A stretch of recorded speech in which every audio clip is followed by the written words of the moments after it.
This is not an original Skipper, but it is a very faithful reproduction of the original doll. She was recently released in 2024 to celebrate Skipper's 60th anniversary.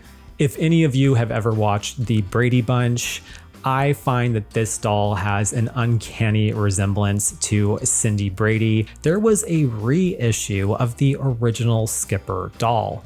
However, there were some differences that make this reissue very coveted and very expensive among collectors today in the secondhand market. Hi friends, it's Ian here, and welcome back to my channel.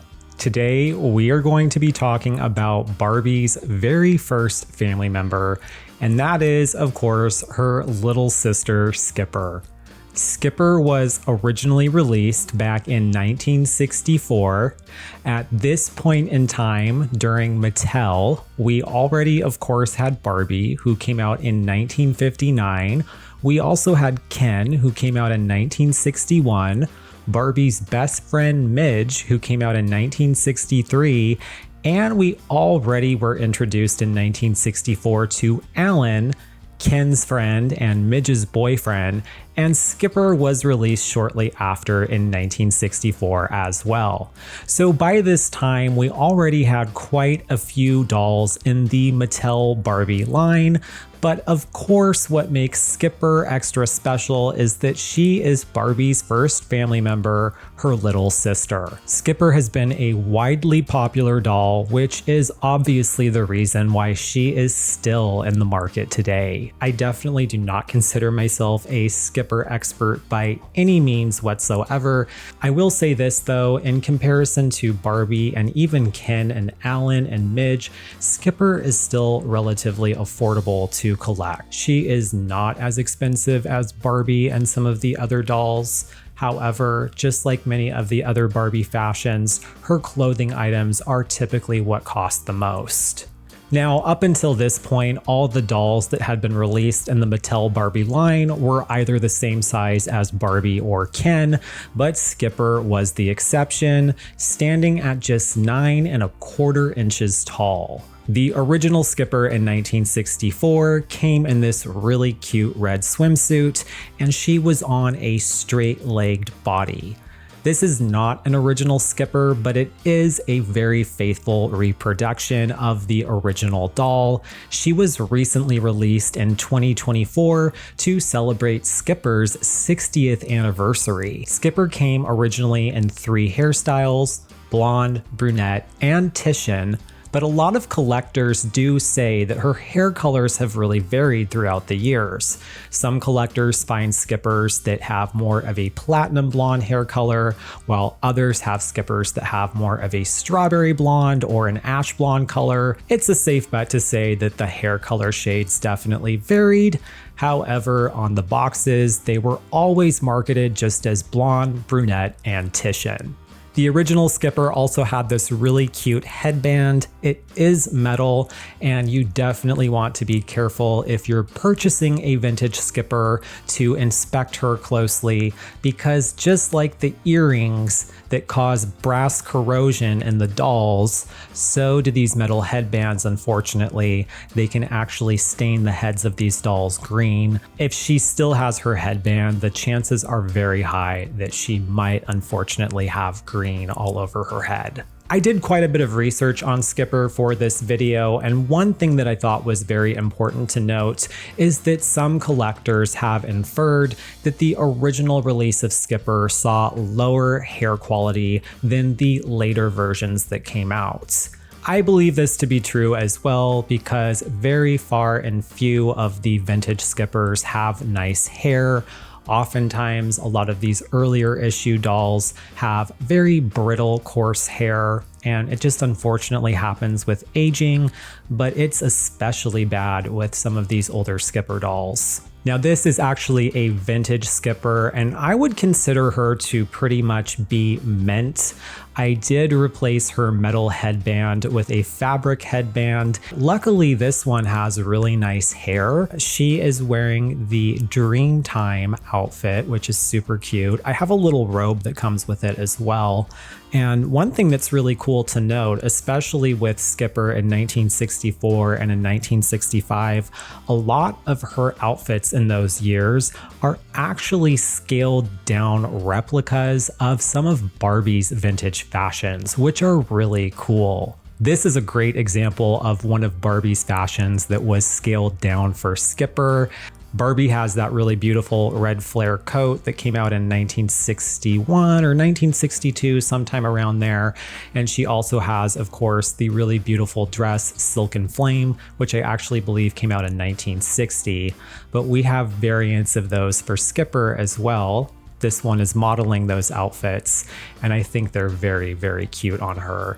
As we progress later in the years, not as many of the outfits are carbon copies of Barbie's, but definitely those first few years of Skipper's outfits, a lot of them take a lot of inspiration from vintage Barbie.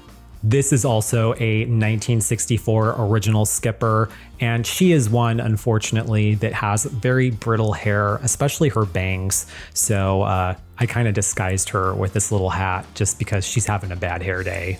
This happens to be one of my favorite vintage Skipper outfits that came out with the doll when she was first released, and this is the ballerina outfit.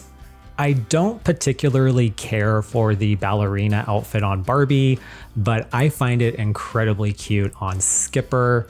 This outfit was acquired from a recent original owner purchase that I made, and this owner happened to have a lot of Skipper outfits, also complete with the accessories.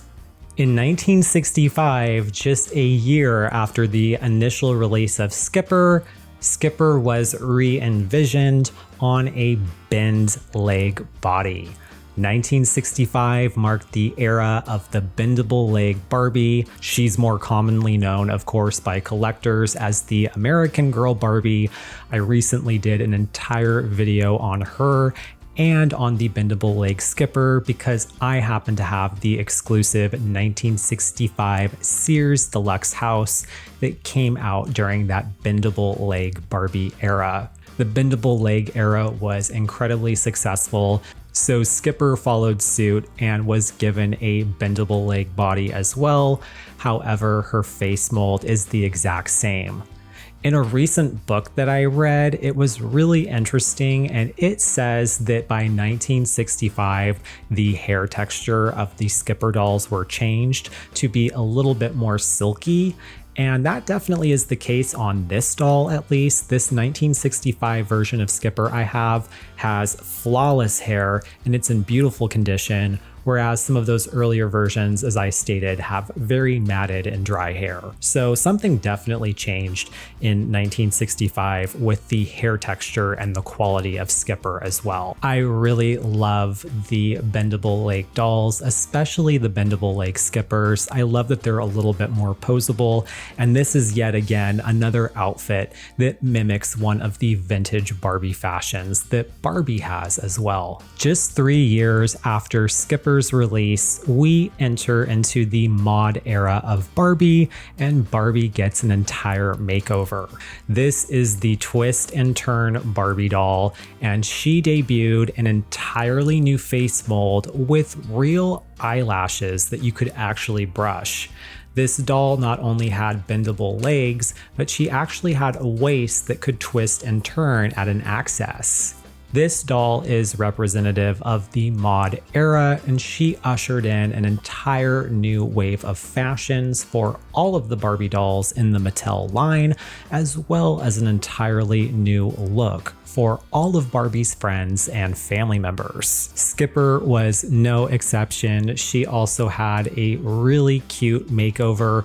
Her face mold is pretty similar to the original. However, she now has a much more vibrant pink skin color, very cute pigtails, and of course, she also has the eyelashes. Skipper still had the bendable legs as well, and also the twist and turn waist. Now, this Skipper doll that I have here is actually from 1971, but she is still a very faithful representation of those later dolls from the 1960s and early 70s that were very representative of the mod era. If any of you have ever watched the Brady Bunch, I find that this doll has an uncanny resemblance to Cindy Brady. It might just be the pigtails, but there's something about this doll that really screams Cindy Brady to me. In the 70s, we also had the release of the Malibu Barbie line. All of the dolls, including Barbie, Ken, Francie, and Skipper, had yet again another transformation. Obviously, we know now that sun tanning is not the best thing to do for your skin, but back in the 70s, there was definitely a beach culture and a very heavy culture of tanning out in the sun. So these dolls in the Barbie line have very dark tan skin, which implies that they have been out in the sun all day. I personally don't really gravitate to the Malibu line of dolls, but I still think that these Malibu Skippers are really cute. And because they are not as coveted by collectors, you can still find these dolls relatively cheap in the secondhand markets. Before I end today's video, I will note that there is a market of collectors out there that only collect Skipper, and there are actually a handful of very helpful and informative Facebook groups that are completely dedicated to just Skipper. There's also a fun fact that I want to leave you with today that I learned about that I wasn't aware of, and that is in 1969 and 1970, there was a reissue of the original Skipper doll. However, there were some differences that make this reissue very coveted and very expensive among collectors today in the secondhand market. What's really interesting to note about this reissue is even though she was on the original 1964 Skipper body, her skin tone was still very reflective of the mod era dolls, which are typically much more of a softer pink color. One other really cool note about the 1969 and 1970 reissue is there are a few subtle changes on the box artwork that makes the box itself very rare and highly collectible. And that is that Midge has now been replaced with Barbie's friend Stacy on the cover, because at this point in time, Midge was no longer in the market. And the original ponytail Barbie that was in the background has also been replaced to be more reflective of the mod era Barbie dolls. At the time of this recording, this beautiful silkstone reproduction of the original Skipper is still available for sale. I believe she retails at about $50 to $55. I know that's a little pricey, but in my opinion, I feel that she is a very faithful representation of the original Skipper. That concludes today's video. I hope you enjoyed seeing my Skipper collection. Thank you as always for watching. If you found this video helpful, please do me a big favor by giving me a thumbs up and consider subscribing to my channel for more vintage Barbie content. My name is Ian, and I'll see you in the next video. Bye.